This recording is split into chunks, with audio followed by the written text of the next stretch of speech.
मेरे बिहार के प्रवासी मजदूर के पसीने की महक आती है। बिहार के व्यक्ति का पसीना इस देश के विकास की नींव में पड़ा। बिहार की जनता और विशेषकर प्रवासी मजदूर अपने आप को इन बातों से अलग रखें। पूरा देश आपका सम्मान करता है।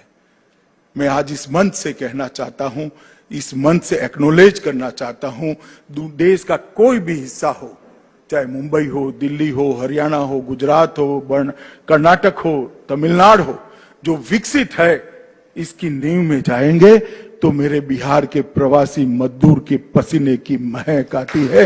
बिहार के व्यक्ति का पसीना इस देश के विकास की नींव में पड़ा। ये जो लोग अपमानित करते हैं उनको मालूम नहीं है कि बिहार के प्रवासी मजदूर का जज्बा क्या है। वो एनालिसिस नहीं कर पाते हैं कि मोदी जी ने प्रवासी मजदूरों को सुरक्षित रखने के लिए कितना काम किया है। जब से कोरोना की महामारी आई, सब जिलों के अंदर अभी स्वास्थ्य की व्यवस्थाएं नहीं बनी थी।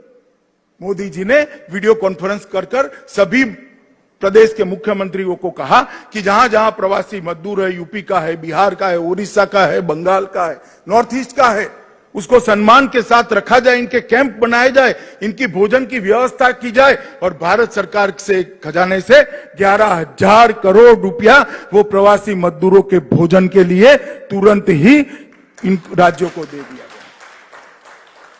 और 1 मई से ही मजदूर दिन के दिन जब पूरी व्यवस्था चौक चौबंद होने लगी, जिलों के अंदर स्वास्थ्य सेवाएं पहुंचने लगी, उनकी ट्रेनिंग हो गई, क्वारंटाइन सेंटर बन गए, ऑक्सीजन के सिलेंडर पहुंचे, उसके बाद 1 मई से ट्रेनों की आवाजाही शुरू करी और उसको श्रमिक ट्रेन प्रवासी मजदूरों के, प्रवासी श्रमिकों के सम्मान में उसको श्रमिक ट्रेन नाम दिया गया। और मित्रों, मुझे कहते हुए आज हर्ष है कि लगभग 1.25 करोड़ लोगों को सुरक्षित रूप से वहां पहुंचाने का काम भारतीय जनता पार्टी की नरेंद्र मोदी सरकार ने किया है। तकलीफ पड़ी है, कई ऐसे दृश्य भी आए जो मन को विह्वल कर देते थे।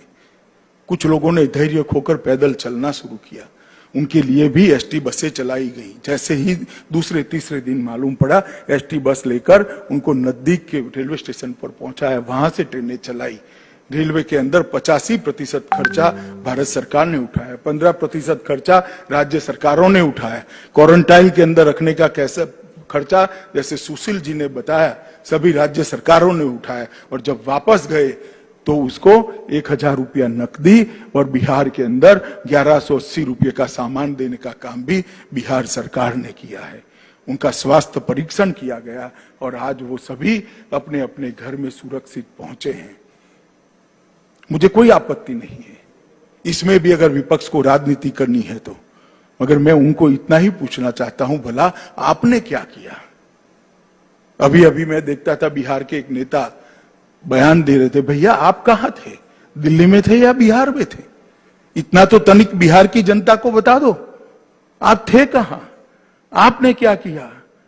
हमने प्रयास किया है और ये कोई छोटा मोटा काम नहीं था। 1.25 करोड़ लोगों को देश के एक कोने से देश के दूसरे कोने तक पहुंचाना, हजारों ट्रेनें चलाई गई, ट्रेन के अंदर भोजन दिया गया, स्वास्थ्य की चिंता की गई, उनको पानी दिया गया, उनको क्वारंटाइन सेंटर के अंदर स्वास्थ्य परीक्षण किया गया, इनके क्वारंटाइन सेंटर के अंदर भोजन की व्यवस्था कर दी गई और बसों के माध्यम से घर तक पहुंचाने की व्यवस्था कर दी गई। मेरे बिहार के प्रवासी मजदूर के पसीने की महक आती है। बिहार के व्यक्ति का पसीना इस देश के विकास की नींव में पड़ा।